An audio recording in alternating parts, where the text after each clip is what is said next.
There he is, ladies and gentlemen. Is this better than the moving phone last time? That's good, man. It's looking good. Yeah, cheers, bro. Cheers, cheers, cheers. Yes, much needed, much needed. Today was rough. Got the GOAT JT collector, Jonathan Taylor collector in the house. In the flesh, in the flesh. And now you're cultured, man. I am. I'm a cultured man. I went to Spain. The one thing I'll say is I had no idea Spain was going to be like this, but from 2 to like 4 o'clock every day, everything is just closed for what they call siesta. So I don't know if you've ever heard of it, but they just close up shop for 2 hours in the middle of the day, and I don't even know what they do with the time, to be totally honest. I was like, do they take a nap? Like, what do they get wasted? He goes, no, like they have lunch, they have breaks to go pick up their kids. This is just like a mental health break across the country. And I was like, that shit would not fly in America, man. Are you kidding me? You just go MIA for 2 hours? Like, that's a lot of time you could be getting productive things done, right? It's like... Absolutely. I'm trying to, like, fix this angle here. All right.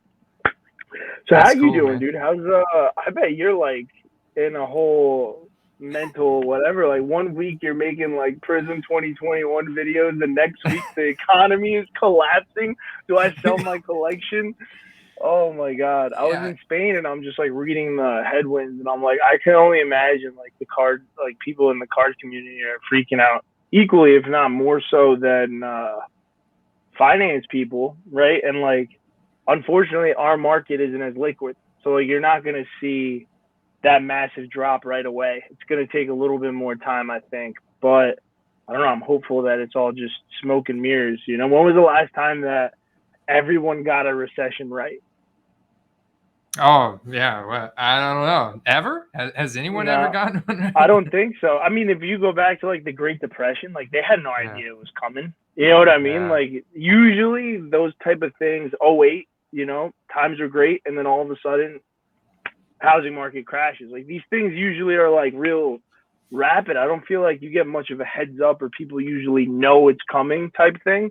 So I don't know. I tend to look at like my daily life. Has your daily life changed much?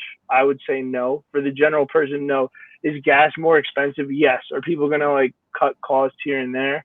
Mm-hmm. Definitely. But do I think like the world is ending? Like these articles are saying? Like, no, dude, no way.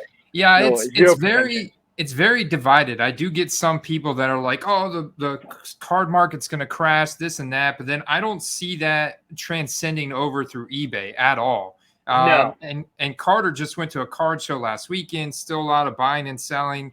And then so I still card see shows is where I think you would see it first. No, like I would imagine, right? Like if you're really pinched, you're not going to fly out to a card show. You're not going to, you know, like put all the resources into like the card show, especially if it's like a small one. What was it, the Midwest card show in Indiana? Yeah, I think he was like in Shreveport, Louisiana. So you know what I mean? Like it probably wasn't like a huge show, but yeah, that was a sweet card he picked up. I'm not a fan of like limited as a product, but that was a nice patch, nice card. You know, I can't hate on it.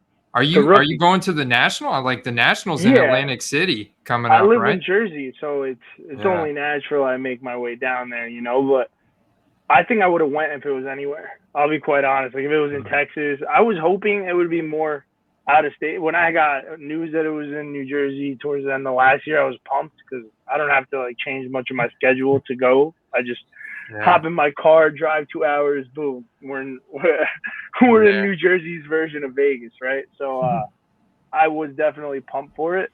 A lot of the stuff that I think I have is like geared towards when I go to National. I'm going to try to unload some of this stuff, like this guy right here. This is probably one that I don't look at very highly, but like dollar amount wise, like it'll probably sell for a pretty penny. The Field Spectra? Yeah, the Nebula. This is it's like serial numbered out of like 25 or something. 2 of 2. 2 of 2. Dang. Wait, Fields jersey number, is that 1 or 2? I can't remember. He wears 1, but 2 over 2 is 1. Put that in the eBay listing. Oh man, I don't know. With Nebulas, it's like I don't know. You either have the 1 out of 2 or the 2 out of 2. No matter what, it's a bookend, right? So like this one's weird like that. But I never saw one of these in hand before. Oh, this is the right angle right here. Yeah, there you go. That's perfect distance, everything. Bro, that's nice. Incredible, and like you don't even get to see like the actual nebula part of this. It's almost like a card where I was like, damn, like if it was anyone but Justin Fields, I would hold and be like, yeah, like it's gonna work out. But then it's Justin Fields, so I'm like, fuck, is it actually gonna work out? I don't know. Like I was high on him going into the NFL, but last year I don't know whether to blame it on Nagy, on him, but then that press conference you guys were talking about, I was in Spain where it happened, but I watched it back or like I read the clip. And I was like, that does not sound like a man who's very confident in his ability to perform on the field. Nah, man. It's going to be a bad year for the Bears. I think most Bears fans will admit it. I think they're one of the worst. I like Eberflus, though. I do like Eberflus. He was big on the Colts. Like he was a big reason why they played well. But I don't know. The head coach, I don't think it's enough. Like just one guy. Yeah. Like you look at every part of that team, nothing flashes out to you. Darnell Mooney, maybe? Yes. Darnell. I think Darnell Mooney, but like it's a similar situation to Pittman's receiving core Colts last year. Like Pittman was impressive, but like was he impressive enough to be on anyone's radar? No. Like at the end of the year, those cards were still pretty much worthless. Like we're talking about the year after, so. I don't know. I could probably sell this on the hype this year and probably buy back next year for cheaper. Even if I do believe in Fields as a player, I think naturally you're right. Like his cards probably will go down. You know what's crazy, dude? Like his base Prism for 2021, I've seen it ending at like $1, $2 already. He's like, you know what that is though? You would be surprised. That's like a lot of I watch Sports Card Investor as well. Not that like I listen to every word they say biblically, but they make decent content, like to the point where it's entertaining to watch most videos and whatnot. But something they said that I thought was like, oh man, there might be an opportunity here. They were like, base cards are dead type thing. Oh, stay away from base cards. There might be an opportunity there because everyone's so scared off from base cards. Like you might be getting these things for so cheap that like they're bound to move type thing. That's what I tell people. It's all about entry price point. It's not dead. If you can get a quarterback base Prism rookie card for $1, you're going to sell it for $5. And you can easily sell that for like, $5. It's not sexy though. No, like, it's not. I mean? But like, I can not see the sexy flip. I can see even guys on Sunday paying $20 for it. Like the Bears open up against the 49ers, then the Packers. That Packers game, the second week, is a Sunday night game as well. We don't know. Justin Fields could easily flash in a game. They're going to have a bad record, right? That's a given.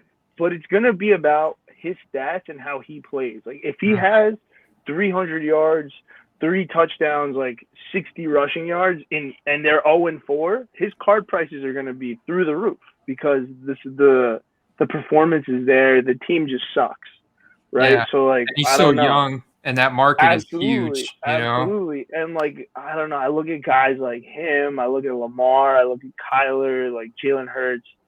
Yes, like, they're all black, but they're also all, like, extremely athletic and leave people in the dust.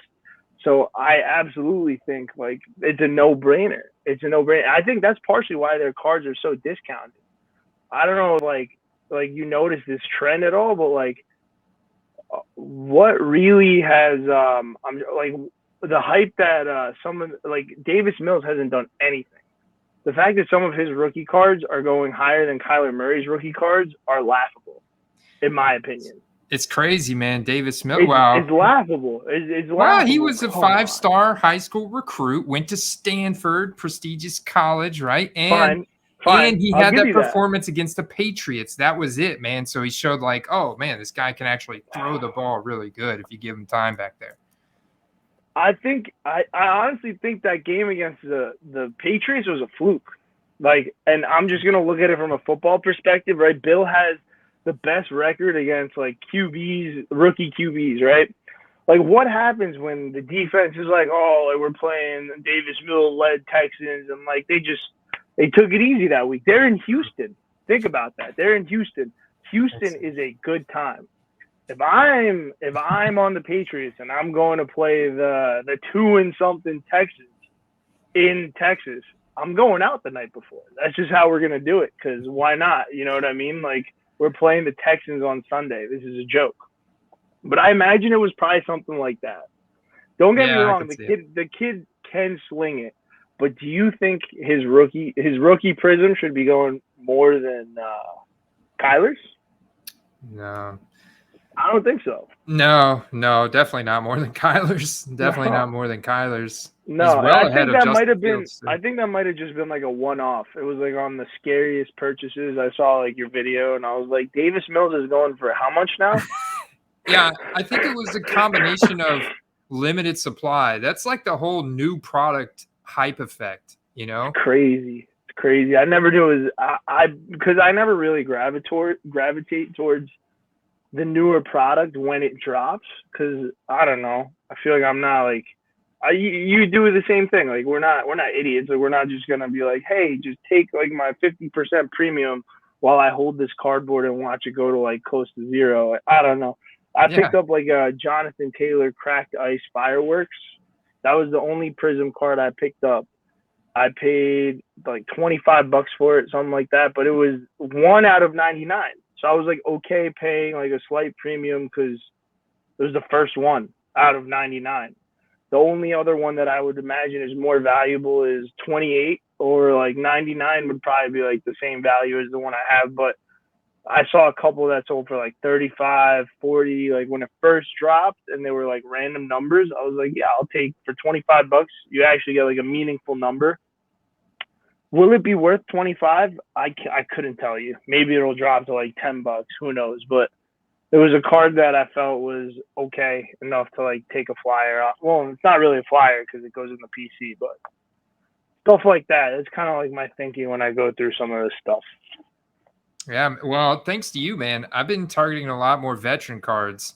2 guys I've been looking at a lot lately is Kirk Cousins and Vikings stuff, because there's just such a polarizing difference between the Redskins and Vikings. Dude. Yeah, I agree with that. I think his Vikings cards will, if he plays well this year and he stays with the team, like, those cards are essentially where the money's at. Because you really think like a Vikings fan is gonna want a Redskins like card? I don't think so. Not at all. It was the same thing. It was the same thing with like Matt Ryan as the play of the week. I didn't comment on the video because I do agree that he's a great play of the week, but as a Colts fan, like, I don't really want a Matt Ryan in a Falcons uniform, like, in my PC. I'll wait till a Colts card comes out, and I'll grab like a gold vinyl for way cheaper than any of his rookie cards will ever go for. And that's kind of like where it's at, I think. Especially like if we're trying to be the sharp money in this market, that's probably where we're gonna have to start leaning to. Oh, dude, like, I was on with the Vikings.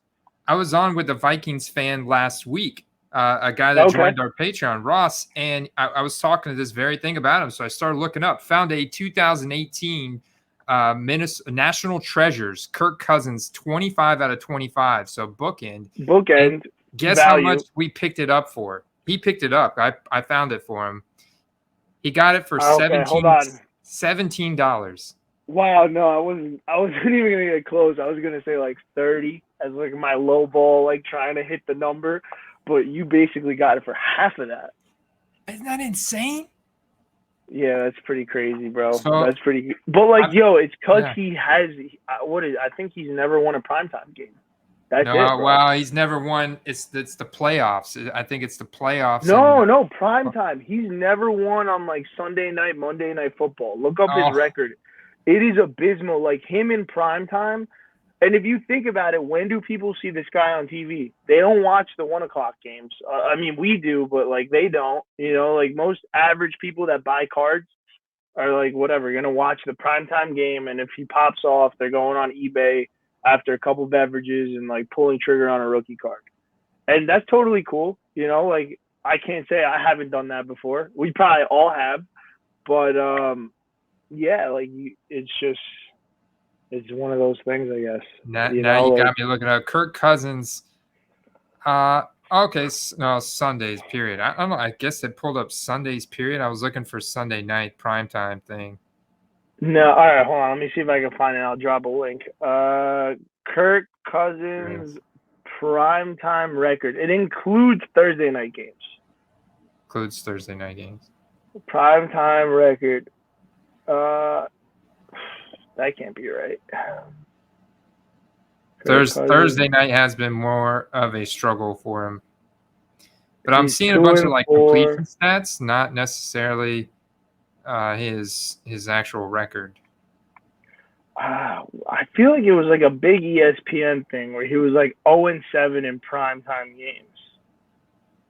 I'm trying to find it. Oh, Cousins. Okay, November 16th, 2020. Cousins has an 0-9 record in his NFL career on Monday Night Football games. That's it's Monday Night Football. That's the one. That's the one. Bro, this guy has never won a Monday Night Football game in his life. That's not good. And I seem to be the guy, like, I bet on them multiple times, and after every single time I bet on the Vikings and I lose my bet, I look at the TV and I go, why the fuck did I bet on Kirk Cousins? Every single time. Every time I'm, like, so angry with myself because, like, I know he's going to let me down. Like, and like, it's just, it's heartbreaking. So I can never invest in his cards. If I were to receive one in the mail, I might set it on fire. Like, that's how I feel about Kirk Cousins. He's teed up to smash, though. I guess he's teed up to smash last year, too. He is. At $17 for a flawless, yeah, he's teed up the home run. I'm going to blame it on coaching. We're going to give him a fresh, clean bill of health this year. Getting Kevin O'Donnell. I hope. I don't want to see the guy coordinator. I don't want to see the guy fail. I don't want to see anyone fail, but maybe he'll go undefeated in Monday Night Football to kind of regress to the mean, because he needs a lot of those wins to get back to average in that category. So we talked about the Bears, the Vikings. So who do you got in the NFC North? You think the Packers are going to repeat, or is one of those like Vikings or Lions going to make a run? I think the Vikings should make the playoffs. I think someone who isn't talked enough about, Dalvin Cook switched his number to 4. So he went from 33 to 4. I don't know what I don't want to call it like statistics or analytics, but I wonder what the numbers are on players who switch numbers from one year to the next. Like, does it give you that fresh boost of confidence? Do your numbers look better after a number switch? I wonder. If we use Leonard Fournette as an example, you could say yes, because Lenny didn't have a busted knee. Lenny didn't have. I think Dalvin tore his ACL. I don't think did Lenny tear his ACL. I don't think Lenny. I'll look it up, but I don't think Lenny's tore his ACL. Yeah, I don't think Lenny ever had like one of those like where you're like, oh, I wonder if he lost a step. Not that I think Dalvin lost a step, but he's also getting older, which is like one of my concerns. Yeah, there's all these 2017 rookie running backs that are all, cresting that age apex. Right, and like they all look like good buys, but half of them are going to go to 0, and the other half are going to go back up to where they used to be, right? Or like maybe not even half and half, but like a small percentage of those guys. And I think it's going to be Saquon and McCaffrey that like really make the push back to like, oh, these guys are back. Even if it's only for a couple of weeks, you're going to hear the narrative. And I think that's all I really need to unload the few that I have. But yeah. Well, plus you're I've never been this pumped for football season. I'll be completely honest with you. Oh, that's awesome. I love to hear it. Yeah.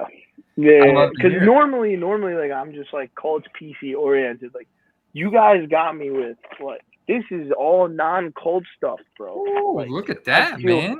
You've been busy. Dirty. I feel dirty just holding. I have a whole nother box.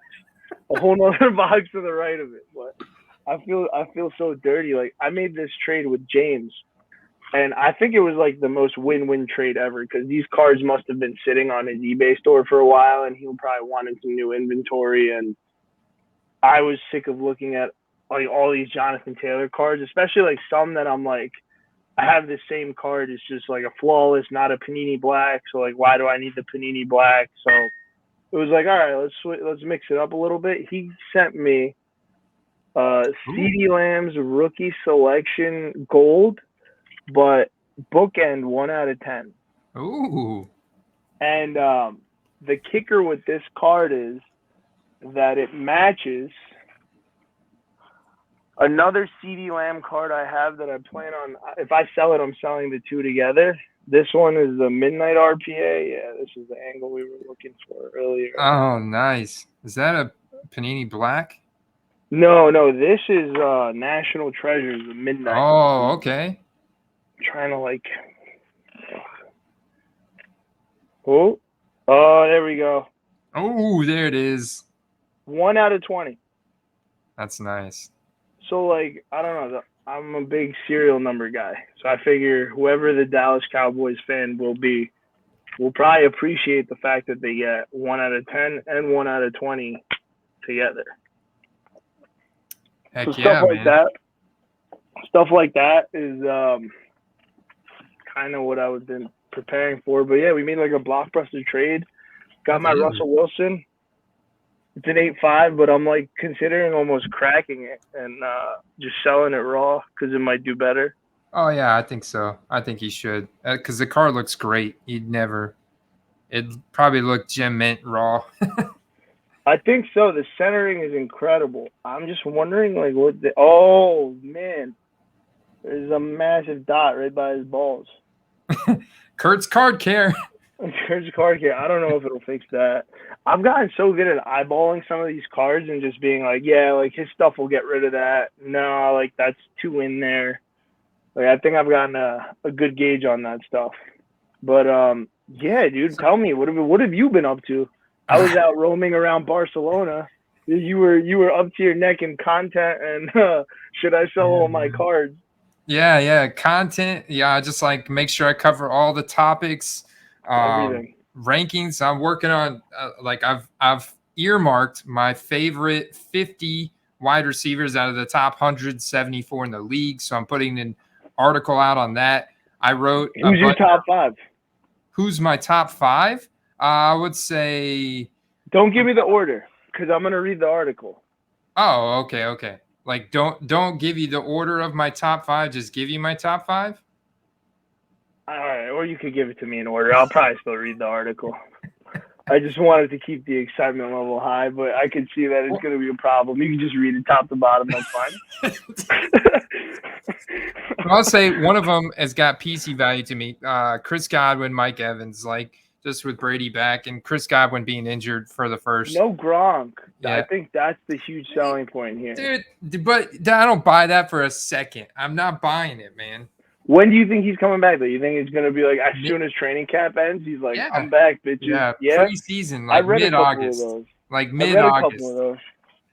That would be interesting. That would be something. Could you imagine, bro? They would literally just call him the ultimate finesser. Like, oh, this guy just didn't want to show up to practice, but he signed like this mega deal, and now he's here. Poor OJ Howard, never going to see the field ever in his poor life.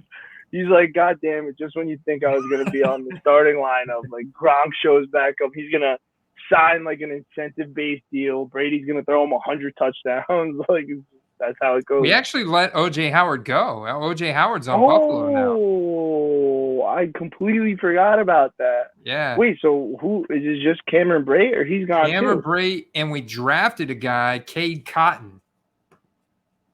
Not sure if you ever heard of Cade Cotton. No, I can't say I've heard of Cade Cotton, but I was in my brain processing, like, is this kid good enough where, like, they told Gronk, hey, like, just peace out? Like, this guy's doing numbers this year? I don't know. Yeah, I think I'm starting to buy he's coming back week 1. He just doesn't want to practice. Exactly, man. He's 33. He doesn't want to be out there in the summer. Dude, it is hot as balls down here right now. Dude, so Barcelona was pretty brutal. Like, the lowest, it was, like, in the 80s, and the highest was, like, 99. And I was, like, dying out there. I'm a big guy, so, like, I sweat. Like, it's just, there's no running away from it.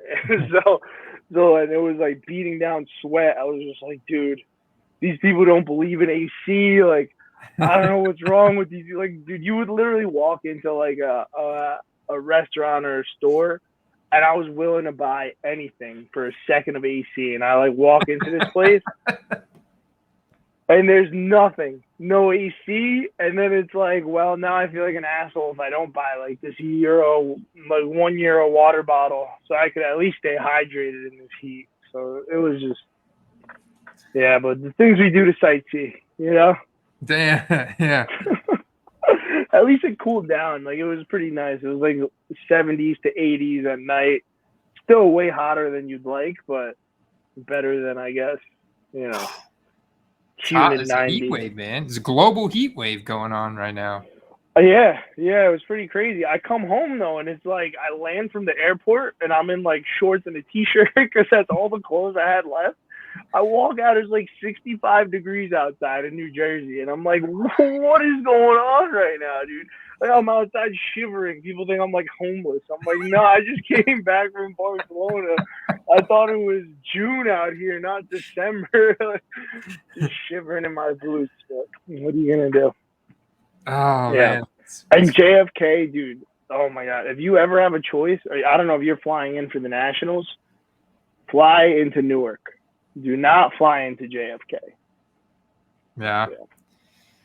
Word to the wise. Never go to JFK. If you can avoid it, never go there. Yeah, it's like the ultimate crack den of airports. I'm not even kidding. Like, I wish I was kidding. I walked in and like I was like, this is an airport. Like, this isn't a halfway house. That's hilarious. I don't think I've been to that airport. Yeah. Yeah. That's a mental note. That's mental note. Yeah, mental note taken. Yeah, definitely. But yeah, you know, I went to Barca. You know, I got my little souvenirs I got to give to my cousins and stuff. So yeah, that's kind of where I'm at with it. So what you wanted? You got a bunch of cards that obviously you've been buying that aren't Jonathan Taylor, that aren't long-term holds potentially. You wanted to ask me like when you should sell them? Yes. Yeah, I just wanted to pick your brain, see kind of like what you were thinking. So I'll go by stacks because I don't think you really need to see every single card. But these are all DeAndre Hopkins, like Mosaic, Honeycomb, Peacock, Stained Glass, whatever. This one is actually a game-worn triple patch of D-Hop from the Texans, Robinson on the Jaguars, and then T.Y. Hilton on the Colts. And all three are game-worn. I picked this up for $10. Wow. Right? I don't know. I thought maybe it was like condition sensitive or something, and like there was a bunch of dinged up corners. I would grade this card, but it's a hard card to sell. I'm going to tell you because there's so many players on it. I think because 3 players. But it's 8 out of 10. Format. It's 8 out of 10 though, and it's game worn, so that makes it super nice. I think it's easy. And for $10, $10. Actually. Yeah. I'll be more specific. I spent $25 for that, and then this XRC of Joe Mixon. Bam, nice. Yeah, so it was a good entry price. It was too good of an entry price for me to be like, do I go? Do I not go? He wanted like 15 on this, and then he wanted 20 on this, and I sent him like a lowball offer on Instagram, and I was like, I'll give you 25 for both, and I guess he just wanted them gone because he just said deal. I was like, all right, done. Wow, Instagram, man, that's savvy right there. And it was like another Colts PC guy, so like it was just I wasn't expecting to see the sale up. You know what I mean? Like I'm not usually hunting for cards on Instagram. This was just like a story sale that he did. I happened to see it, and I was like, this is too attractively priced not to like full send. Because at the very worst, like I think I could sell this for 20 and then be into this for $5, and then it's a no-brainer. Yeah. But yeah, then I have like all these Cardinal stuff for D-Hop that I think I should wait until Hard Knocks comes out. Yeah, he told me that. So Arizona's in Hard Knocks. He's obviously then still able to practice with the team. Yeah. So he's going to be we might still see some hype. Yeah, we might still see some hype with him. I'm hoping. I could be wrong, in which case I'm stuck holding these until week 7? But even if I'm stuck holding these until week 7, like he's gonna get back on the field, and Yeah. I think the Cardinals are going to make a run. Yeah. So I'm just hoping that I didn't like buy them too soon. But I imagine once football season starts, like there's gonna be sharp guys that are buying D-Hop as the season goes on, waiting for his Week 7 comeback. So I don't know how low his prices are gonna go. Like I would say like my average price on some of these, like the Peacocks were more expensive, but I got in for the stained glass mosaic for like $20, not even. I believe the honeycombs were like 25, 30 each. So I don't know. I don't think I'm like, this whole stack of D-Hop is probably like 100 to 150. And these are veteran cards, right? Of him in Cardinals uniform? uniform? Yeah. They're all Nice. This one I just won in a break when I was with the Cardinals. But yeah, everything else is just him in Cardinals gear. I don't think it's his first year Cardinals stuff. I think that was 2019. Maybe. No, Yeah. 2020 maybe. I think 2020 would have been the first. Yeah. But these are all 2021. So these are all like whatever second year Cardinal stuff, but I don't think they made like peacocks and all that cool stuff in 2020. So still first year, I guess, for him. Let me see what else we got. Plus, I feel like Panini takes forever to get players in their new uniforms. Like they take forever.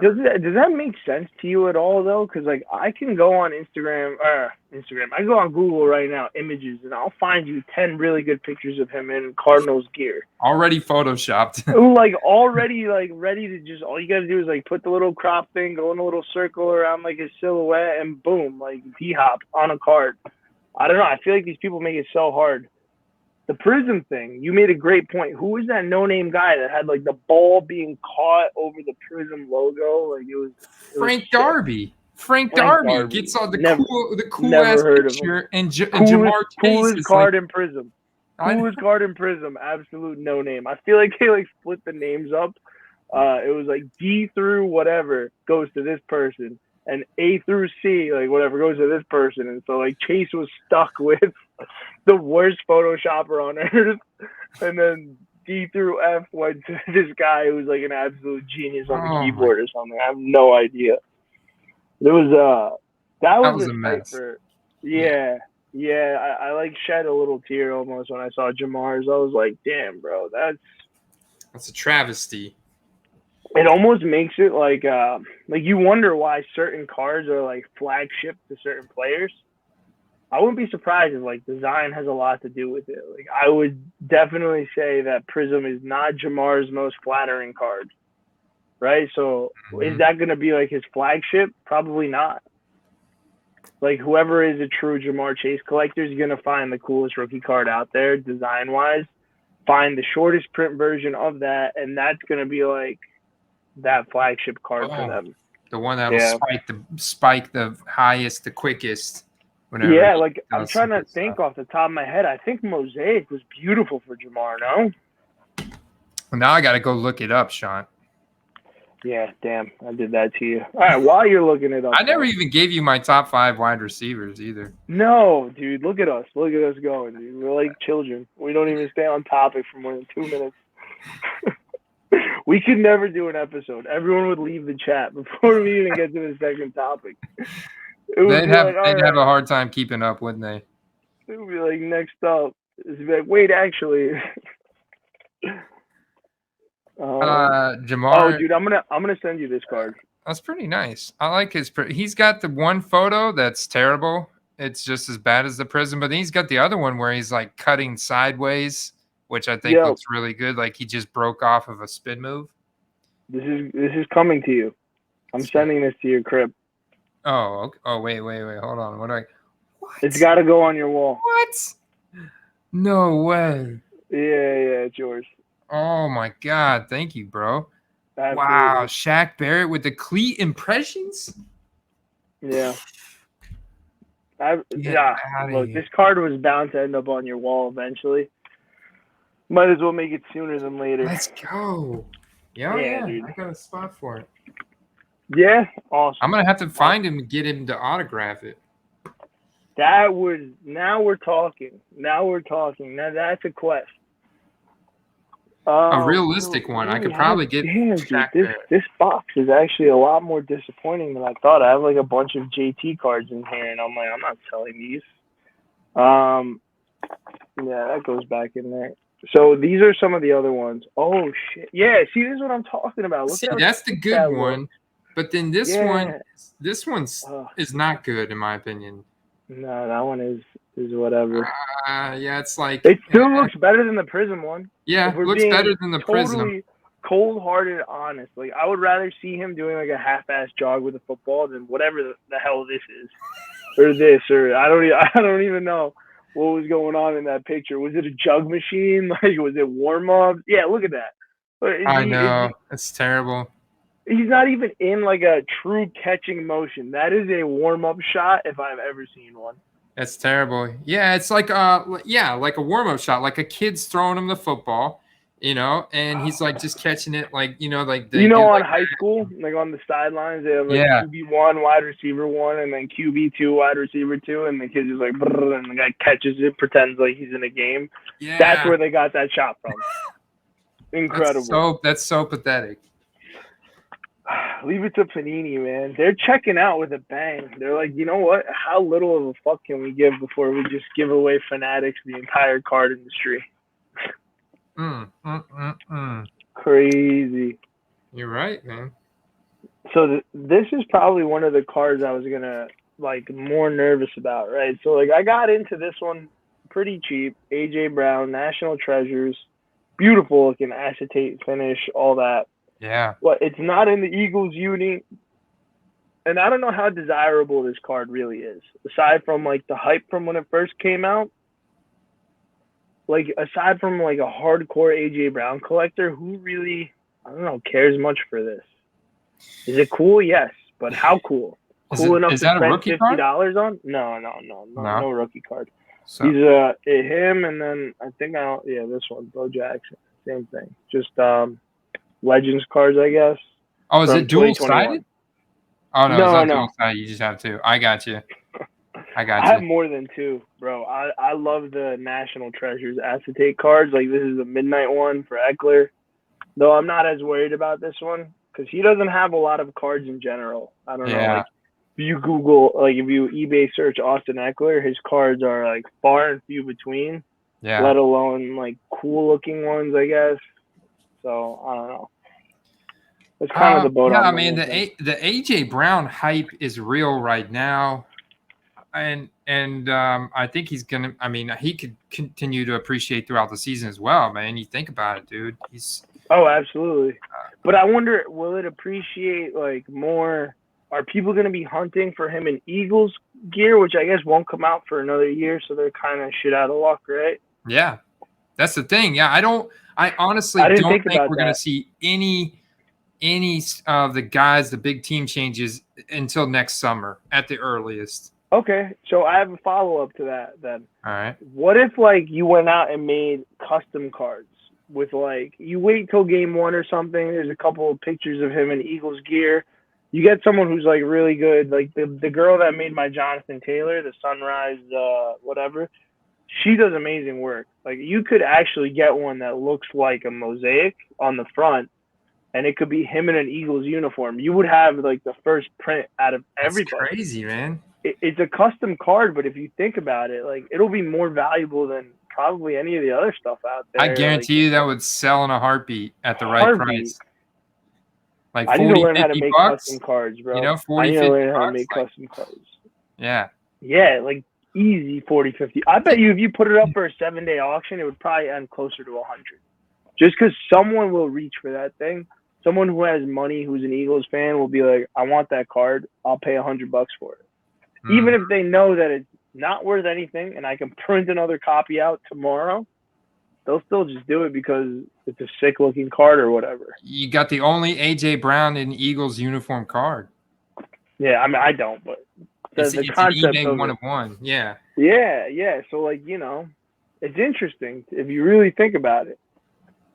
I don't know. There's an angle there. Like, to go to find someone who makes, like, custom cards and be like, I would like you to make me an AJ Brown on the Eagles. I would like you to make me Baker Mayfield on the Panthers, right?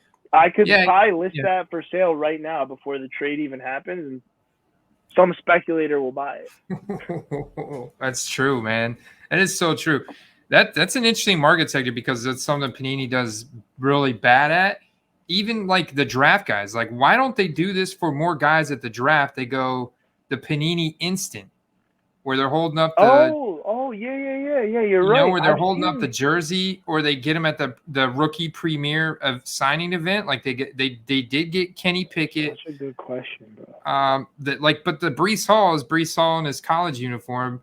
But Breece Hall didn't even go to get. Did you? I don't know if you watched day 2 of the draft, but like Breece Hall, did he even show up? Or I think if he showed up, it was like a T-shirt or something. Like Kenny Pickett didn't show up. Kenny Pickett did not go into the actual draft. Damn, that's a good point. That's a good point. But QB sell, you know this, I know this, and Pittsburgh of all teams, like Panini's cashing in that check ASAP.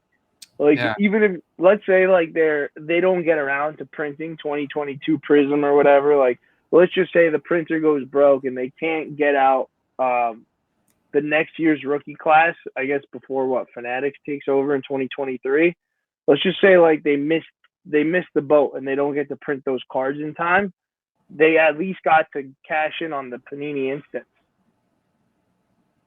which is what I'm thinking. Yeah, I think they should start doing Panini Instant for guys that change teams. Yeah. Get the Matt Ryan, get the Devontae Adams, get the I'm surprised, Matt Ryan. Man. You know how good a Matt Ryan Panini Instant, like him and his 2 kids just holding up a number 2 jersey would have sold. That's what I'm saying. Serial number, the son of a guns.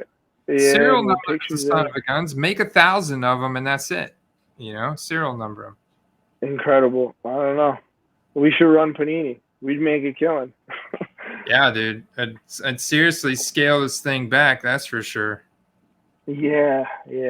And be more on the ball. Like scale it back in the quantity, and just have more quality and get stuff out faster. Yeah. I mean, I'm kind of perplexed that like they don't have. I don't know. Coming from a finance background, I don't find it very hard to like get things super organized. Maybe on a factory scale, it's like a lot harder, which definitely, but they've been doing this for so long. The fact that they don't have this down to a T where the process is like rinse and repeat is like, I'm mind blown. It's like, dude, you're like $1 billion company at this point. Like, how don't you have your shit figured out? It's crazy. It's crazy, man. If this were any other company, like they would be blasted on every finance report you could imagine. But because it's sports cards, no one talks about it. Blasted, man. Yeah. Yeah, I don't know. So I'm not very happy with how they do You really think Fanatics is going to take over football by 2023 or 2024? I think isn't that the agreement? Well, they have the NFLPA license, but they're not going to get the actual NFL license until the earliest at 2026. Oh, wow. Wow, then I'm actually way more concerned than I was before. Damn, that's not good. That is not good. So this is going to happen. Oh, my God. So this is going to be the 94, 95, 96, 97, like those years where it was just garbage printing of products. Like we're in that right now, bro. You really think so? After what you just told me, if we're not in it, we're heading towards it. Think about it. Panini's checked out. Have you seen some of these Prism cards? It's like, let's say this is the card. It's like up here. Like, I know, man. I felt so bad because I'm ripping the box here on my channel. I saw it I heard it in your voice, and I was like, there's a true talent behind being a breaker, because you have to have no sympathy for the people on the other end of that. But you can't, because like you're doing it for like the Quest homies. Yeah, they're like the homies. Man. I feel terrible. I'm like, because I know each person paid $185 to be in this break, And they finally like we get a good card, and it's like, oh, but it's off center like a mother, you know, like. I just like I'm okay with the base being super off centered, but like, how don't you put a little bit more like care? Or did you see the latent thing that someone posted in our general chat? The latent break of the Contenders optic case. I saw a tweet about it or something somewhere, but I'll summarize it for you while you look it up. So essentially what happened was, right? So Leighton opens up ordinary hobby case of optic Contenders, right? They're like 2 boxes in, pretty standard stuff. And all of a sudden you get a purple Pulsar Redemption Jamar Chase. And he's like looking on the checklist. He can't find purple Pulsar on the checklist. He's looking further and he's like, this is a first off the line hit. And he's like confused. He goes back, looks at the box, picks it up. No, this is definitely a hobby case. Like puts it back down, comes back over. He's like, this is definitely a first off the line hit. And like he's just like shaking his head. And he goes, well, I guess congratulations to the Bengals. You know, like awesome hit. And then it's like, what the fuck, Panini? Like puts the card down. Next card, purple Pulsar Trevor Lawrence. You're like, okay, like obviously there was a mistake here, right? So he keeps going. Next box, 2 more. Purple Pulsar, Jamar Chase, purple Pulsar, Trevor Lawrence. Same card, same everything, again. And then he's like, he freaks out at this point, checks the empty box. He's looking at it, he's like, this is definitely hobby. I don't know what's going on here. And then I guess just continues with the break. Next one is like a rookie ticket auto variation, which I don't know if that's a first off the line hit. I imagine it was because it was like a redemption of some sort. Like you go through, they had 8 hits for Jamar Chase and Trevor Lawrence in this regular hobby case box, and I think 6 of the cards were supposed to be first off the line. Oh and it's just like, how do you screw that up? And then I heard about another one where someone opened a first off the line box and there was no pack in it. Like, what would you do? Luckily, it was a breaker and they had it on camera. Imagine if it was like just me or you, we opened our first off the line box in the comfort of our own homes, hoping to hit a hit, and then you just open an empty box. You have no proof at that point because you didn't have like a running camera or anything. It makes me terrified to open anything from them moving forward, but yeah, what do you do? I'm more of a singles guy anyway. I've never been really, like, much like what you said last episode, I don't have the luck of the draw, so to speak. Like, I don't pull fire cards. It just doesn't happen. I buy fire cards, but I don't pull fire cards. Yeah. Yeah. Like, I have the eye for it, but I don't have the luck for it. So yeah, I'm with you. We kind of just keep it moving and hope for the best with the stuff that but you tell, like, you comment, you're like, we gotta break a box on the channel. We gotta break a box. I would break. I mean, for $600, I would throw, like, I don't know how you would divvy up the spots. That's the only crappy thing. It's only a pack of 6 cards, right? Are there? Yeah. So it's only one pack of 6 cards. Now we could do the 8-person auction style draft, which is a lot of fun, but I would want to do it in such a way that, like, at least, or like maybe it would be in such a way that like 6 people are in the break and we all have X amount of teams. And then this way, I don't know if it would work out with 32 though, but yeah. So like the 6 people would have a chance to all at least get 1 card. But I guess it would never work out that way. 32 divided by 6. Yeah, but then you still may not get a card because yeah, that's what I realized. I was like, well, you know, what if one guy gets 2, you still should have the luck. So I don't know. That's a tough one. If you're gonna do a break with that, I guess it's got to be at the case level, and that's just buku cocoa. No, thank you. Yeah, man, it's so expensive. When you know you could, like, I could have taken that $200 and just throwing that down on a really nice Jonathan Taylor card, or yeah. I mean, I've fallen victim to it. I hop in breaks where after the fact I'm like, damn, I spent $100 when I know for a fact I could have put that 100 towards something real nice. But what are you gonna do? That's the gamble we play, you know. Like, what if I'm the guy that hits the 1-on-1 Mac Jones? You know, why not? Why not? Who says no? Unless it's those cats that's like try and slide up their sleeve. But oh my god, I've never been in a break that's like ever had something like that happen. But I'm like, dude, I watch my breaks like with Hawkeyes. If I saw someone try and pull a fast one with one of my cards, I'll hop in my little Toyota Camry. I'll drive to your headquarters and I'll break everything until I get my card back. And yeah, I might go to jail for the rest of my life, but there will be some serious damages both ways.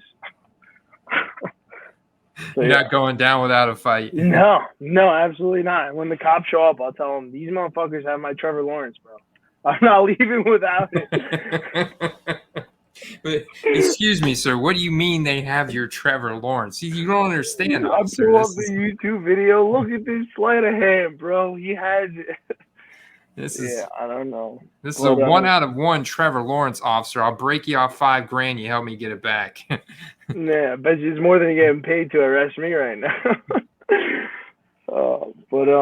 Yeah. So I guess the cards I just showed you were some of the ones I'm like trying to figure out what the hell to do with. I feel like D-Hop is going to be a playoff kind of gamble at this point. Like I feel like he's going to have his peak at the playoffs. Either that or something's going to happen in Hard Knocks where he like mosses someone and you're going to get like a day or two hype cycle where you might be able to move a bunch of these cards. But that's true. Yeah, I'm still like looking through them, trying to clean some of them. Like I'll grade some if I can get 10s on them.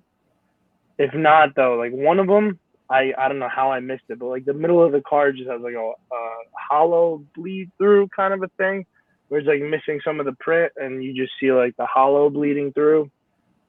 That one is screwed. You can't do much with that. I didn't notice it when I bought it, so I'm assuming when I take pictures to sell it, someone might not notice, but I kind of feel scummy like not at least putting it in the description. And this way, if they don't read the description, you know, that's on them. At least I put it out there in the universe. Yeah. Yeah. But I got in on it for so cheap that it's kind of like, even if I sell it for 50, I make money on it. And even if they buy it at 50, you know, and they see that, they're not going to be too upset because they got into it for such a good price. That's a nice trade-off. Yeah, you're fine with taking a little bit less. You don't need like this super premium. No, and that's also why I do higher end cards because like. I don't lose as much. I also might not make as much, but I'm okay with that. You know, the comfort of holding some value is nice to me. Like, this guy right here. Just holding some value based on scarcity alone.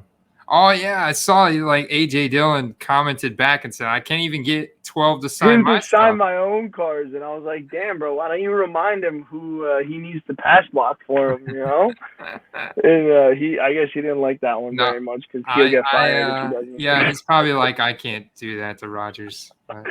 And he can't even comment on that because if someone screenshots it and tweets it or something and like it goes viral, like he's very reserved with what he says on there, I think. That's smart. Naturally. Yeah, that's smart, man. He's got to be. That's cool, dude. I appreciate you getting me into that. What do you mean? Absolutely, dude. I follow him on IG, so like when I saw it, and I was like, oh, this is just like a free for all. And then I hopped in the Discord and I saw like, oh, he didn't just like create this. Like he's actually very active in it. I was like, well, this is our chance to get him on the quest, right? Like it's either now or never. Like. So yeah, I was like, we got to make this happen. But yeah, like I spent $850 on this card, right?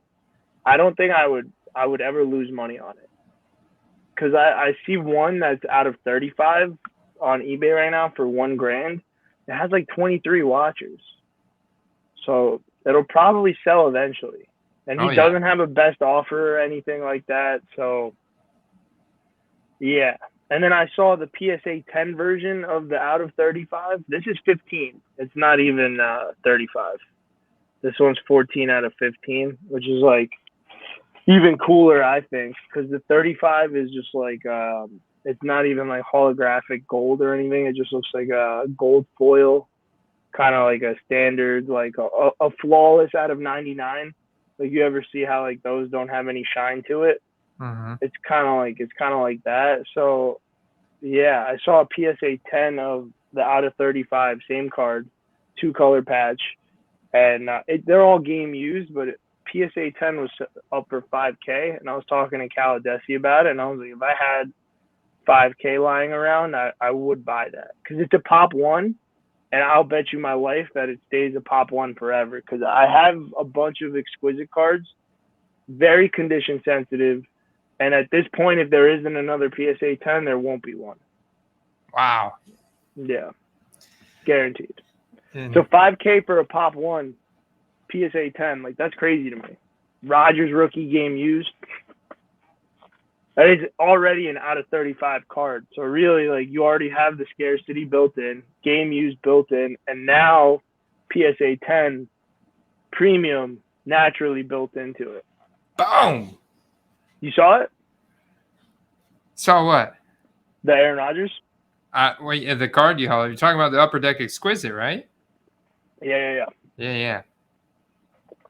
Sexy That's card. Nice. That's Sexy nice. card. Yeah. I mean, like, I'm in love with these exquisite cards. I'm not going to lie. Like, I thought I was just buying them because it's off season and there's, like, JT cards are too expensive, so I got to find something else to spend my money on. But, like, I genuinely love the look, the feel, you name it. Like, there is nothing better than these exquisite cards, bro. I've been talking them up, man. Terrell Owens, but you can't find this today. This would be the equivalent of a game used like Jamar Chase and Justin Jefferson patch. And I got this for $98 out the door, free shipping. Woo. Could you imagine paying that for like a Justin Jefferson, Jamar Chase game used? Like even if it's not their first year, right? Like that's crazy to me. Was it you or somebody else that was telling me if the card sits in a one touch for too long, it could potentially damage it? No, that wasn't me, but I am aware of that. I put I don't know if you could see that, but there is a penny sleeve on the front of this. Ah. So between where the glass connects to the case, I put a penny sleeve on it. So that it's not like pressing against the surface of the card and doesn't cause. Most of the people that complain about that usually have like something like an exquisite or some like type of card that has like a matte surface, not like not something acetate or chrome, and it like sticks to the card and then peels off when you lift the glass. So like if you put a penny sleeve though, like I think you avoid that problem completely. I've never had any issues. Also, temperature is a big thing. Like I try to keep my cards in like room temperature areas, so it's not like no moisture, none of that stuff. So that might play a role in it. Like I know that I received a card in the one touch. It was in the wintertime. Right, I opened it. I took the one touch off, and because it was so cold, the card was like stuck to it, and then like left a massive like mark on the card. Oh man. So yeah, but that probably had more to do with temperature than anything else. You know, like, I bet you had I left the card in the one touch, let it warmed up to room temp, and then cracked it open, no problems. Learning lesson, right? Life lesson. Hopefully, it wasn't an expensive card, so it was a cheap lesson to learn. A good cheap lesson. That's good, man. Yeah. No, that's good to know. I didn't know that. Yeah, but I mean, it makes sense. You seem to grade most of your cards, so you don't even have to worry about that. You don't even have to worry about that. I'm a big I enjoy my cards raw for whatever reason. I'm too cheap to pay for grading most of the time. It's like, why would I spend $50 to grade this at PSA when I could buy another card for $50? Yeah. Well, you spent you graded quite a few, man, with that rare edition grading company, dude. Hold on. Let me see if I can grab this stuff real quick. Oh, where'd it go? Yes, got him. The big reveal. You got them back? Nice. Yeah, I got all of them, dude, right here. You see my iPhone cases? Oh.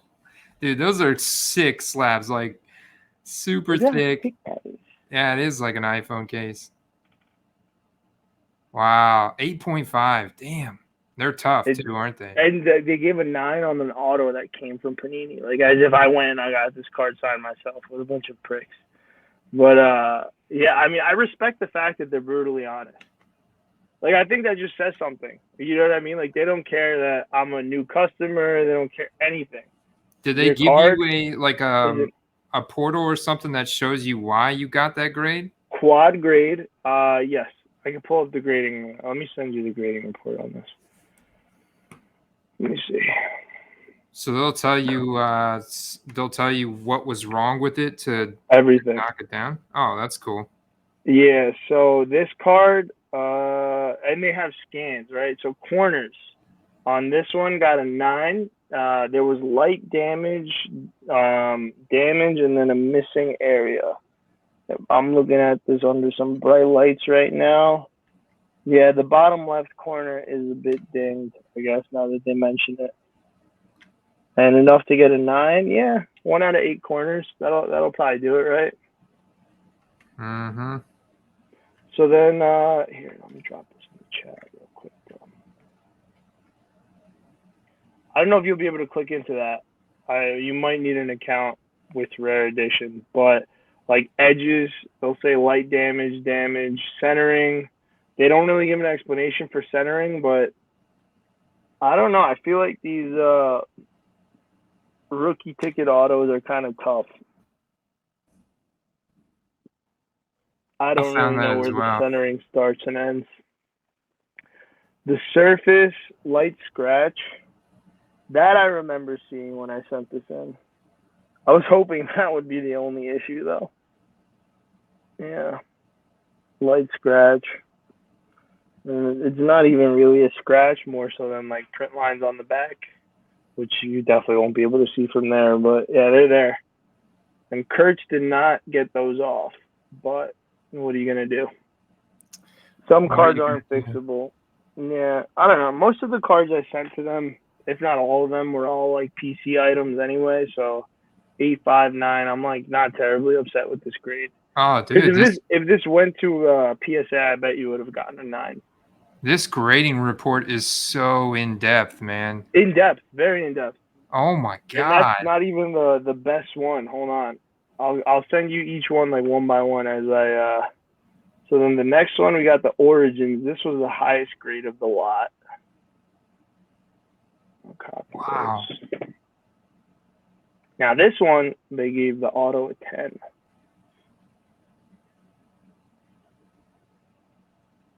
So that's not, I love that Origins with that pink Sharpie. Numbered 1 out of 8. What's cool is I have the 2 out of 8 as well. So I'm like willing to sell this one, I think, because I have the 2 out of 8. And I thought the 2 out of 8 was in better shape. I don't know if it'll be better than a 9. Can you literally like drop that thing on the ground and it would be don't I didn't mean for you to actually do that. We good. We good. That's what's up. No fear at all, bro. I didn't even hesitate to drop it. No, you did. Made of like Gorilla Glass. Wow. You hear that? Yeah. It's waterproof. I can drop it in my beer. I won't, but I could. And it has like whatever. Like you can touch your phone to this, and it's got like a chip somewhere in there that takes you right to the pop report and everything. And it uses the Phoenix grading system, I guess. It says it on the back over here. Probably some type of digital software. But yeah, this is one of the ones that did better for me.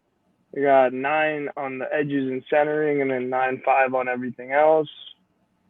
And the pop report on that one, if I'm not mistaken, should have like more pictures than the other one did.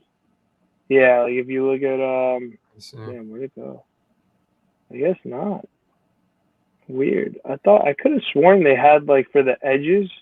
The last time I logged in here, they had like an edges scan where like they would scan the edges of the card and it would like highlight all the white areas along the edge. I was like, damn, that's pretty like next level, but I don't know why I didn't see it on that one. That's wild, man. Yeah, so those 2 I sent out of like I just wanted them slabbed. These next 3 were tests, right? So this card was originally a GMA Mint 9. And then it came back as a rare edition 8.5. So if that gives you any indicator, they are much stricter. And the thing I've realized is they're really strict on surface.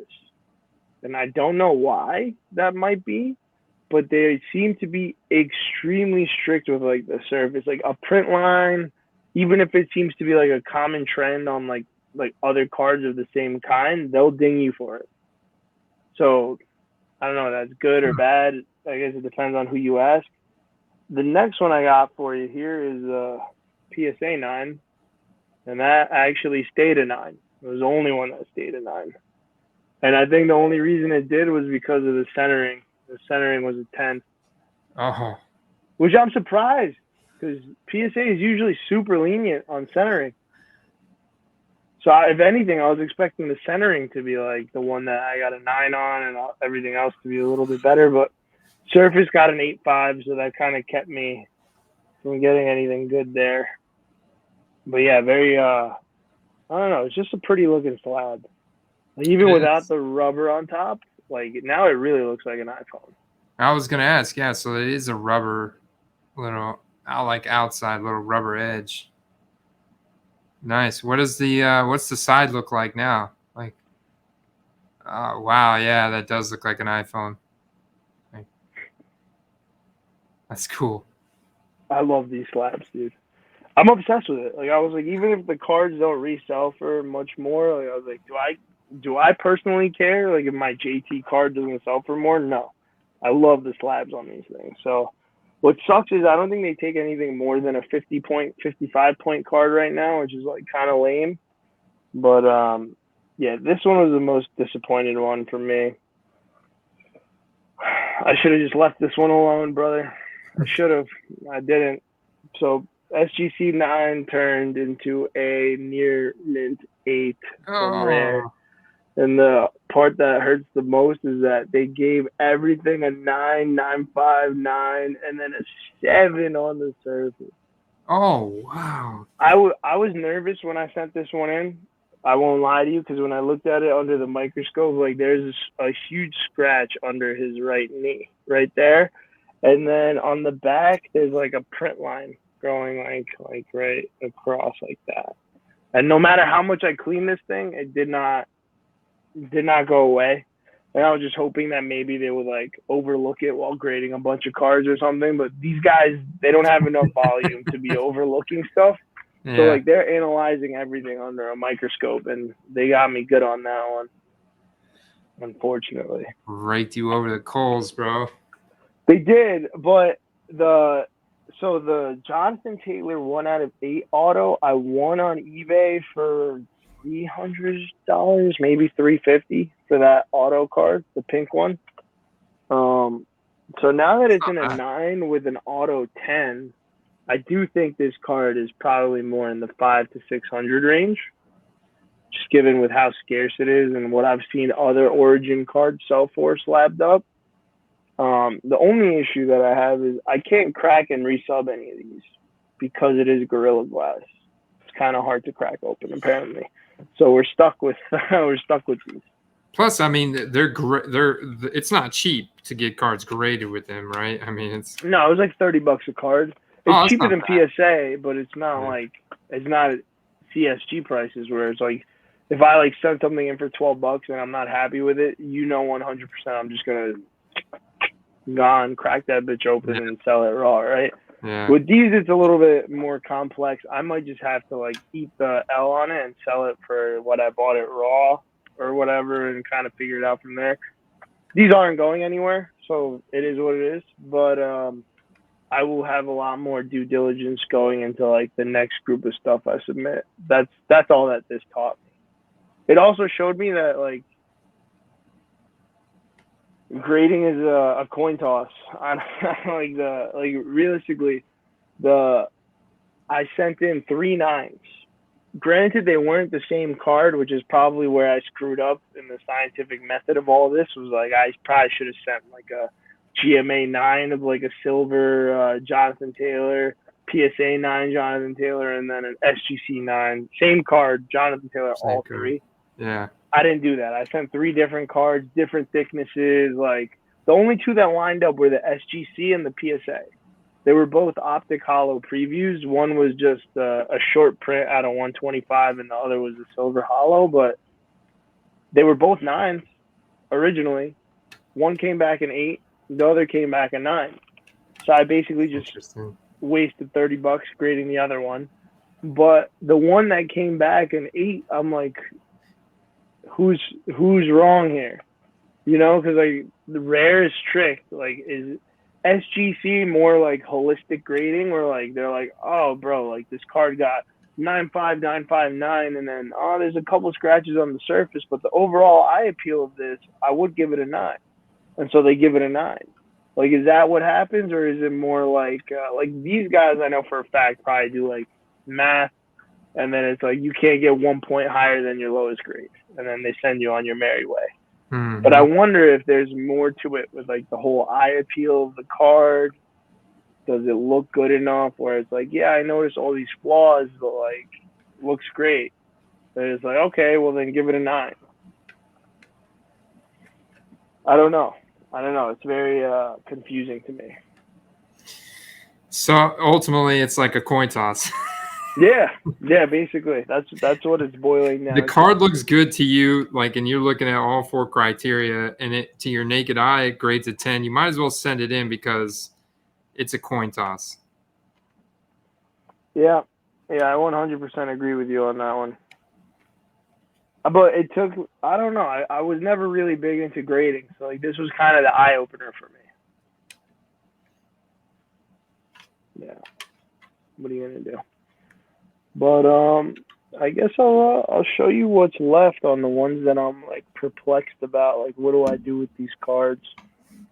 Some, like this one I got for $100. Why I bought it, I couldn't tell you.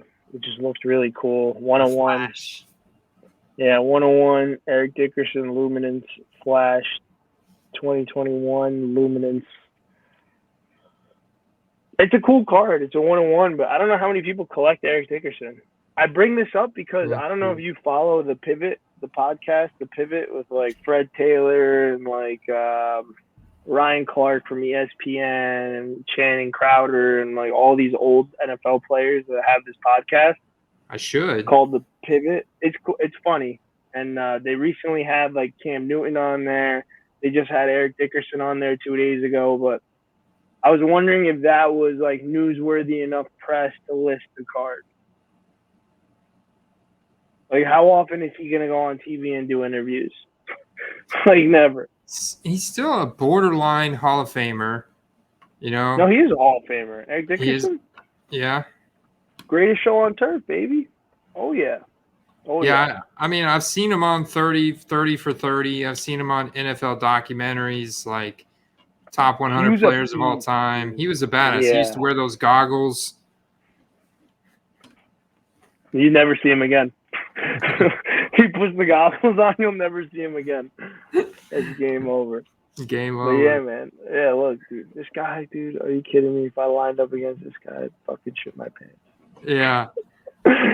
Yeah, he was a badass for his time. So like, I feel like that, yeah, I mean, that card should just always have some value, and maybe when the Rams back in the playoffs and stuff is like more relevancy there. That's not a bad point. Like, you know, if the Rams make another playoff push, they'll be talked about a bunch. And they are the LA Rams again, so either that or right now, because more people are listening to podcasts like The Pivot. There's not, a lot of people.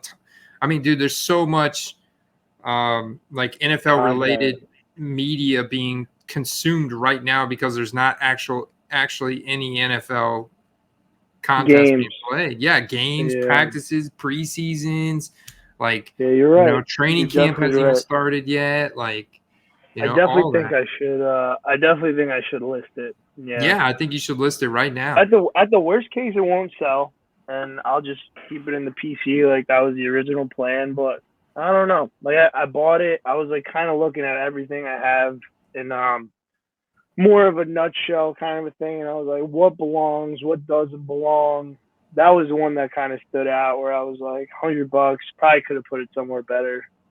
But it is a 101, you know. How many 101s out there for $100 of Hall of Fame players will you find? I don't know, probably not many. So yeah, I feel like a doofus even questioning the fact that if he got into the Hall of Fame, because he's good. He's very good. He's one of the best. He's one of the best. But it's okay. He's an old timer. I didn't even watch him, so like I can't expect you to know who he is. But I knew about him because he used to be a cult. That's the only reason why I know him. But 93 was his last year. Yeah, he's an old head. Definitely an old head. And imagine, dude, like way more physical game back then. And running backs were putting up like numbers like that.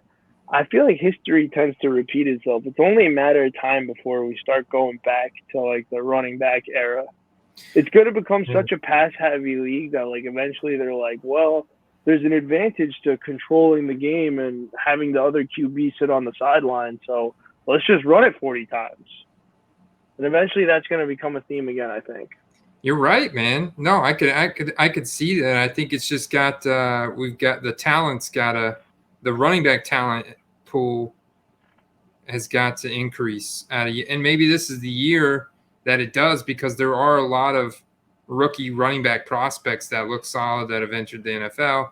Plus you have guys from last year, still 2020, still in their prime, 2017. They're still out there kicking it. They could still play really good, but maybe they've got like 1 or 2 years left. I mean, shoot, Mark Ingram's still out there running around. Who do you think is the Hall of Fame running back from this era? Besides Adrian Peterson? Yeah, he kind of gets washed in with the last batch, I think. Because when was the last year he was really good? Like what? It's been a few years. 13, 14, 15, 16 maybe. I don't know. I'm just trying to put like a number on it, but I feel like the last 5 years maybe he hasn't really been relevant, right? So who would be that guy over the last maybe 5 years? Man, it was going to be Christian McCaffrey. Then it was going to be Derrick Henry. Now I still think it could be Derrick Henry. It could be like this is a big year for him. If he stays healthy again, I think he's still going to continue to get over 20 carries a game, because that's what Mike Vrabel likes to do. They don't have anyone else. They don't have anyone else. Not like Derrick Henry. Yeah, A.J. Brown is gone now. I don't necessarily know if they believe in Ryan Tannehill. If they did, they wouldn't have drafted Malik Willis. I think, like, let's say Derrick Henry has a good year this year, right, and Tannehill shits the bed. Then fast forward another year, right, Malik Willis is going to hop under center, and maybe they start running some, play action, a little boot. Who knows? He's mobile, so it'll definitely be a more interesting playbook than whatever they're running with Tannehill. Not that Tannehill's like slow or anything, but any rushing yards that guy has is the element of surprise. Like, they expect Henry to take the ball, so he keeps it and runs for like 20 yards. He's not actually getting 20 yards rushing. Like, it's just a trick play that works, I think. Yeah, like if they did like a designed run with Ryan Tannehill, he's gonna get his head knocked off. Yeah, he's a tactical scrambler. He's not a design rusher like Jalen Hurts. Which is valuable. Like, don't get me wrong. He could. I don't know. I didn't really like him on the Dolphins when he went to the Titans. I'm a Colts fan, so I never really liked the Titans, but I do like Derrick Henry, because who doesn't like Derrick Henry? Yeah, that's like an interesting one. But I am in big on this guy right here, Lamar Jackson. This is a downtown. This is the first year I think they did the acetate downtowns. I don't know, but I bought like a whole lot of Lamar Jackson cards, maybe like 15 Lamar Jackson, like mosaic hollows and this downtown for $225. And I was like, I think I could sell the downtown for $225 alone. So it was like a no-brainer to me. And now that I have it in hand, I think I might grade the downtown. Like it's in pretty good shape. Are you going to go back to rare earth or rare metals or whatever it's called? For an acetate card, oh man, that's tough. That is tough. Probably not. Probably not. You should get in on the CSG, man. Get in on our CSG bulk. I was gonna say, I think this will be the CSG bulk submission. I got 2 actually. The other one is a Kelsey 1 of 1, so you should have fun throwing this on the submission group. Nice. Yeah. The Kelsey 1 of 1. I don't really care what it gets grade wise, but for $12, if I could get like a rough guesstimate on what it would grade out of 10. And it comes back like a 9, I would consider cracking it and sending it to PSA to like really bump the value on it. But if it comes back like an 8 or something, maybe I'll just sell it as is. What if it comes back a CSG 10? Do you mess with it? Oh no! I don't touch 10s. I don't touch 10s. No, I'll gamble with 9s because 9s are like you could buy another 9 for a relatively affordable price. Yeah. But like cracking a 10 is like anyone who cracks a 10, I call them a madman. Like, that's a madman. Unless it's like one of those gem mint 10s or whatever. Like you ever see those. Like a GMA or a yeah. Like if it's a GMA 10, you can crack it. Yeah, like crack any of those. But if it's in a PSA, SGC, CSG, yeah, most 10s I don't think should be touched with. Especially if like you look at the card in the slab and you're like, this is a 10 and it says 10. Like I'm sure at a card show someone's gonna look at it and agree with you, and you won't have a problem selling it. But yeah, that's an interesting one. This is a little Caladesi influence on me. Who's that? Is that Josh Jacobs? Joshy Jacobs? You like a little Joshy Jacobs in your life? I've been getting a lot more exposure to him lately in fantasy drafts. I don't know. This is more of a cross your fingers, hope he works out play. Yeah, I don't know. I think he could have a lot of touchdowns. I think he could be like the Austin Eckler. So what do you think a Dragon Scale rookie card is worth? Like let's say he does do like your theory of it. What would you list this card for? 60 to 80. Okay. Yeah, then like I paid 32, I think, and then after shipping and fees it came out closer to 40. I would be happy with anywhere from 60 to 80. Plus, that was the range I was looking at. Plus 2019 Select Field Level has a high gem rate. So, yeah, but this card won't gem. This card won't gem. No. I don't know if you could see the corner.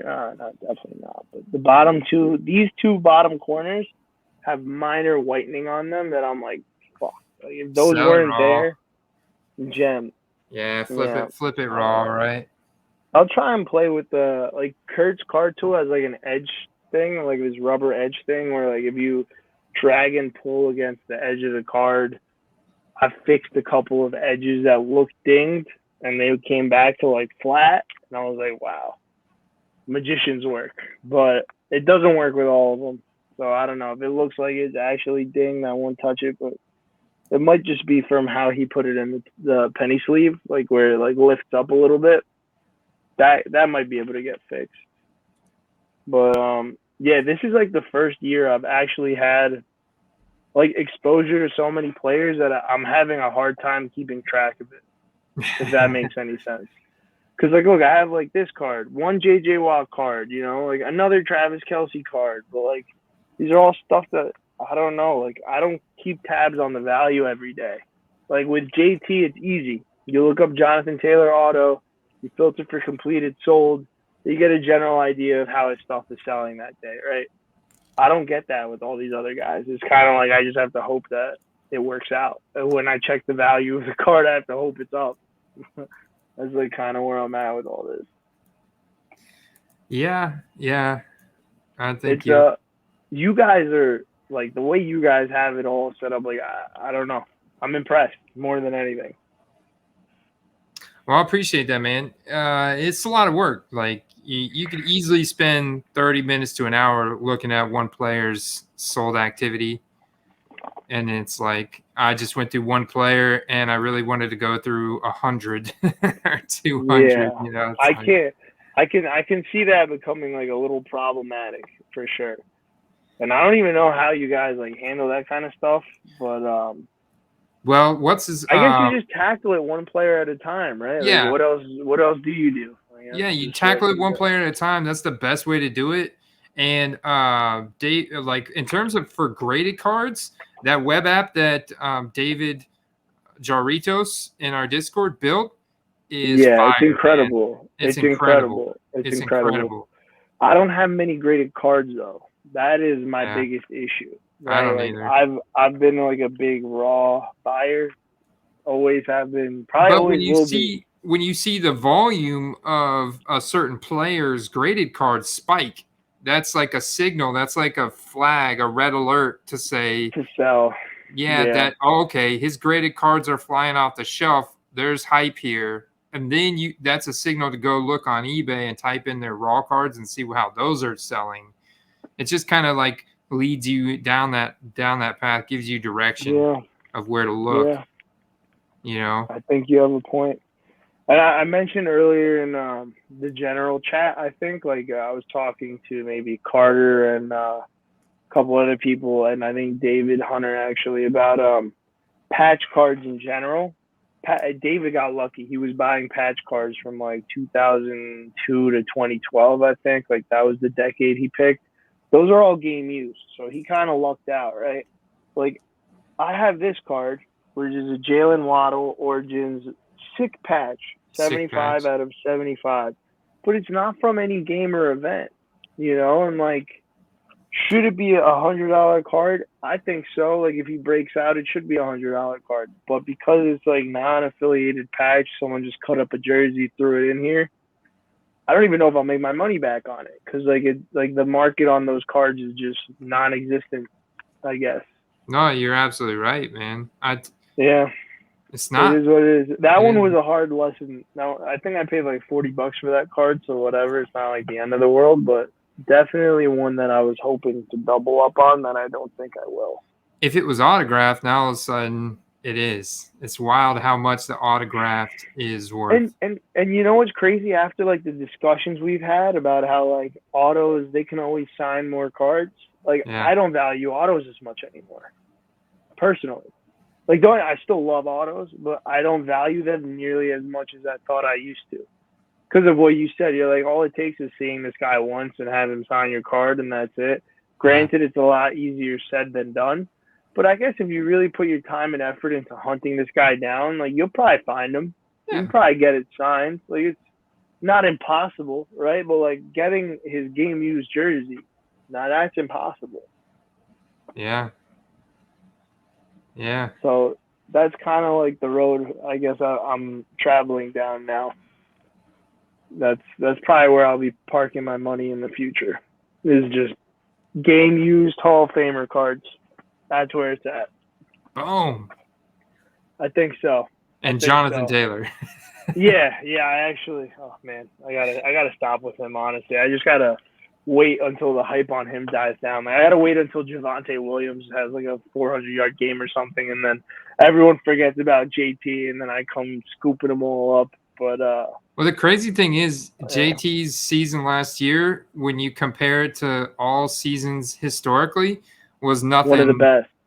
No, it wasn't like anything crazy. Like it was solid, but it was like top 30. So like I looked at the year Emmitt Smith won MVP, and JT stats were better than his that year. That I forget what year it was. Maybe 95, 94, something like that. I was just looking at it today while I was working. And yeah, I saw it and I was like, wait a minute. This he had less than like total yards. Like if you look, I think he had like 1,500 yards and another like 400 or 500 receiving, just about 2,000 total yards. I was like, well, that's what JT did, and they didn't give him MVP. No, because hold on, I'll read what I read earlier, because it was okay. This guy only looked back to 2000. So yeah, you gotta go 2000. Let's just go back to 2000. Taylor moves up to number 24 and number 35 place among running backs in standard and PPR respectively.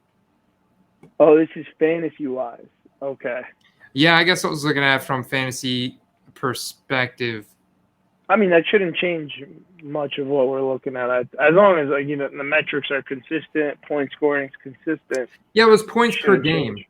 His 2021 season was only number 37 best all time for a running back in standard scoring points per game, and only Was number it the 54. touchdowns?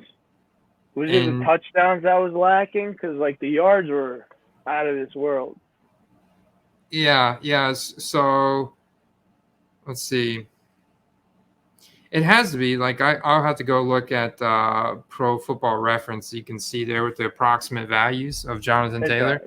Don't even stress yourself over something like that. But yeah, I'm kind of curious. I'm a nerd about this stuff because I'm super like JT super collector. These stats, it's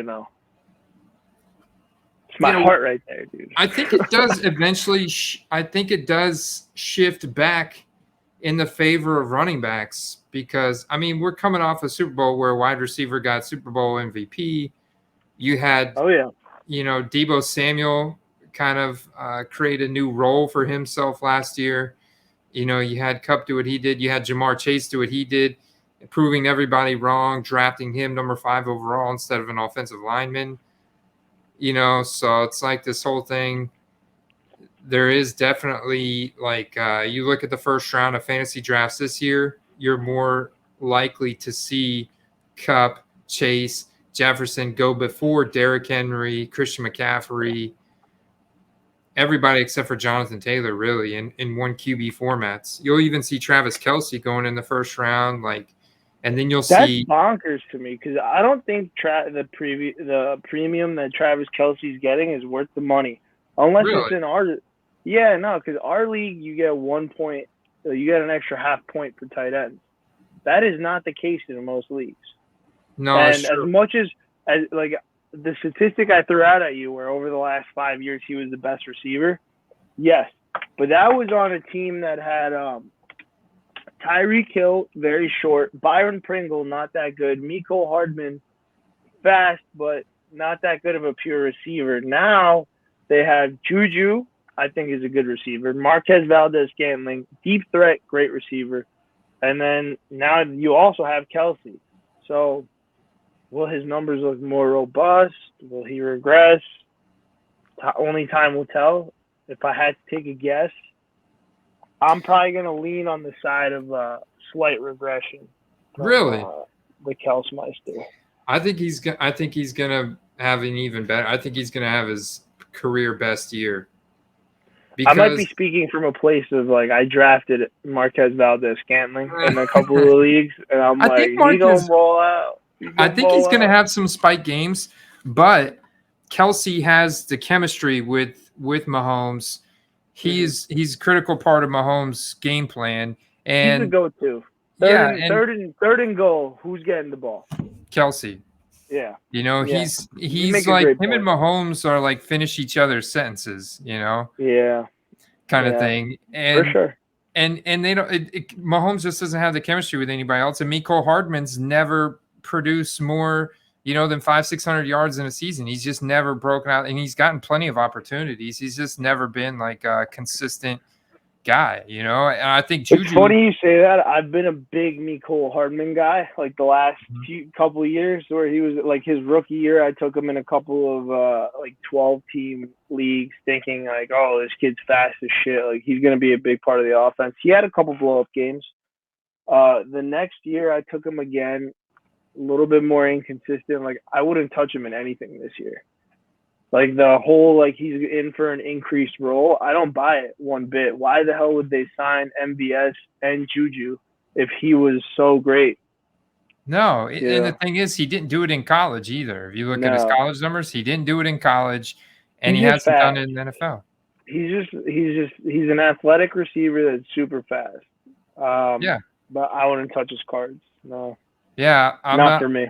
Yeah. I think Juju behind Travis Kelce is going to be the best receiver on that offense. And Marquez Valdez-Scantling, I think, has got some serious potential to have some big games. I just don't think it's going to be super consistent. So my theory on the Chiefs offense this year, I think it's going to be lot more even distribution than we're used to seeing from a Kansas City offense. They could. Like, I wouldn't be that, like, you know, like I would not be surprised if they just worked the ball around a lot more. Like what issues did they run into later in the season? Right, they got stopped because teams knew that they were either going to Kelsey or to Tyreek, and no one else could beat them. So you lock up those two, you leave open the can of Pringles and Nicole Hardman running down the middle, and no one's going to cover them. They're not going to score. And a handful of times we saw them drop passes and stuff in big moments. So, yeah, I think they were like, you know what? Like, as much as we love Tyreek, do we want to sign Tyreek, or do we let Tyreek go and bring in MVS and Juju? So that's like a 2-for-1. And they drafted Sky Moore. Right, so you could develop from within as well, as you have two guys who are like established young studs, I guess. Yeah, and Sky Moore is good, man. Sky Moore, early declare. He's not even 22 yet. Western Michigan, and he was incredibly dominant in college. I mean, my biggest problem is, like, I don't watch enough college ball. Like, I only watch college when I'm like really invested in a guy. So I watched Jabril's career, I watched JT's career. Like, those are just guys I followed because I played with Jabril in high school. Not so much JT, but like I knew about him as my brother was coming up from school. So it was like kind of a personal connection there. I should start PCing Jabril, but like it's kind of weird because I went to high school parties with that kid, so it's like very weird collecting his sports cards. Yeah. I'll never forget it, bro. This guy was like passed out on the couch at like one of these parties, and I swear I thought it was like a bear like on the couch, like this giant human being. I was like, they don't make people like this anymore. I mean, he's just supersized, like absolute fucking. He was a brick house in high school. Like just, yeah. That's cool. Yeah, it was interesting. High school was fun. Take me back. But yeah, so this is the QB. This is the QB carousel I'm in this year. I picked up this card for a pretty good price. I'm trying to think how much I paid for this. Less than $50. Numbered 4 out of 20. Is that a Daniel Jones? Yeah, Danny Dimes. Not a rookie though. I don't know. 2020. So I guess what, second year? Yeah. So second year Danny Dimes, sealed flawless case. I got this for like $40. Under 50. I don't know. If he has one good game, one good preseason game, I should be able to get rid of that. Maybe like $75. I don't know, $60, something like that. Profit's profit. I don't know. I traded for it. I think I gave up like a Ray Lewis card in his Miami Hurricanes uniform. I was like, I like the upside on this one more than the upside on the Ray Lewis. So I made the move. The Dak, I think I've showed you this one before. Yeah. That's nice.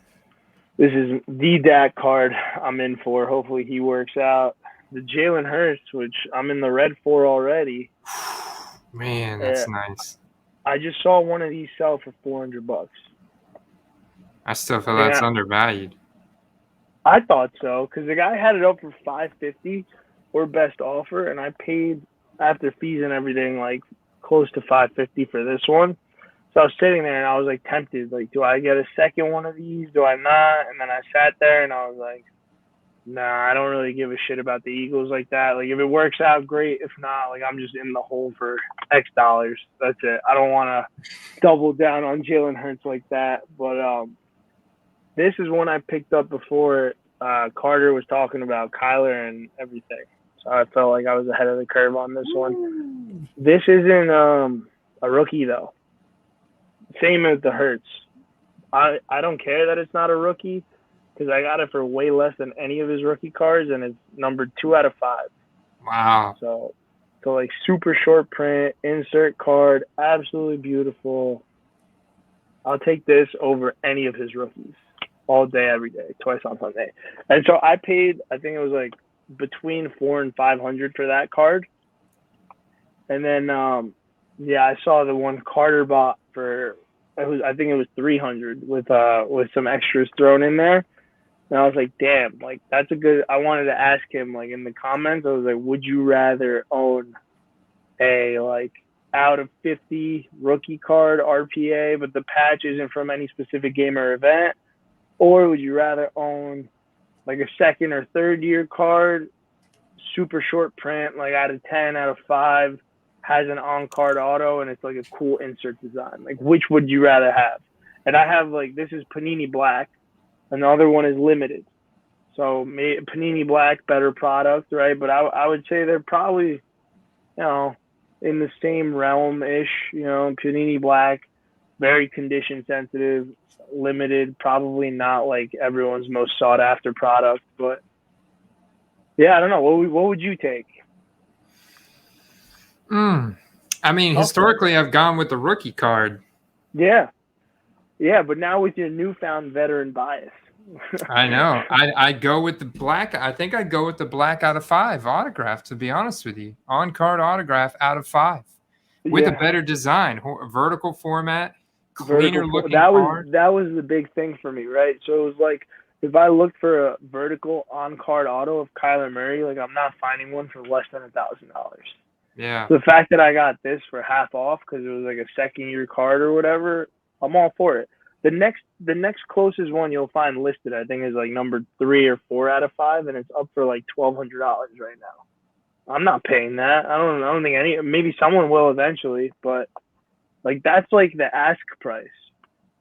Like purchase wise, yeah, like $400 or $500. That's where I draw the line.